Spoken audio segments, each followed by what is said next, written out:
दोस्तों नमस्कार। एक बार फिर स्वागत है आपका अपने खास कार्यक्रम में, जिस कार्यक्रम का नाम है एक कहानी ऐसी भी।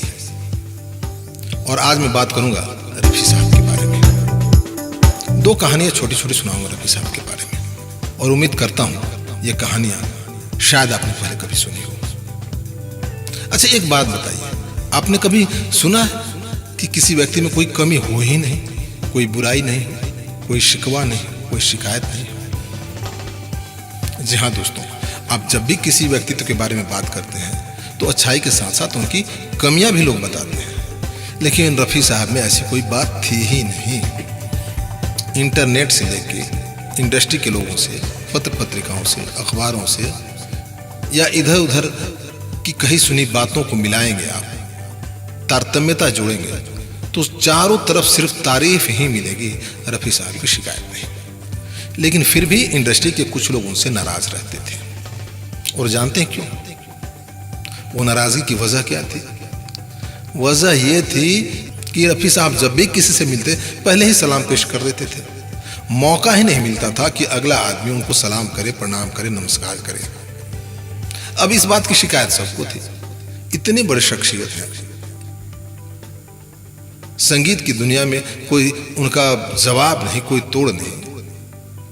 और ऐसा शख्स जब सामने आए तो कौन नहीं चाहेगा कि उनका अभिवादन करे?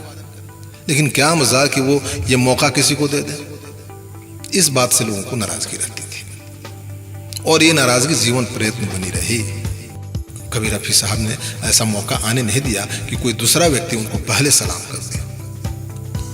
फरिश्ताई अंदाज के इंसान थे साहब। चलिए एक कहानी और सुना देता हूं उनकी। हुआ यूं कि एक बार वो एक फिल्म के गाने की डबिंग करके स्टूडियो से बाहर निकले। सड़क पे आते ही कुछ सिख नौजवान उनसे मिले, नानक होम्यो क्लिनिक के लिए चंदा इकट्ठा कर रहे थे। रफ़ी साहब उनके हाथ पकड़े और सड़क के उस तरफ लेकर चले गए। जहां से सड़क मुड़ती थी उसके कोने में ही कबाड़ियों का एक बाजार था।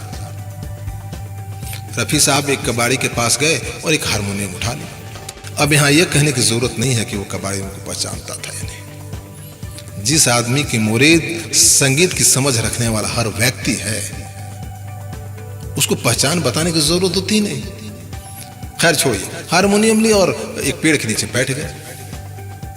साहब कपड़ा बिछा दिया आगे और लगे गाने गाने, और बीच बीच में लोगों से अपील करते थे सहायता राशि के लिए। 3 गाने गाने के बाद आप यकीन नहीं मानेंगे, इतने सिक्के इकट्ठे हो गए कि एक पूरा का पूरा कट्टा भरा जा सकता था। ऐसे थे हमारे रफ़ी साहब।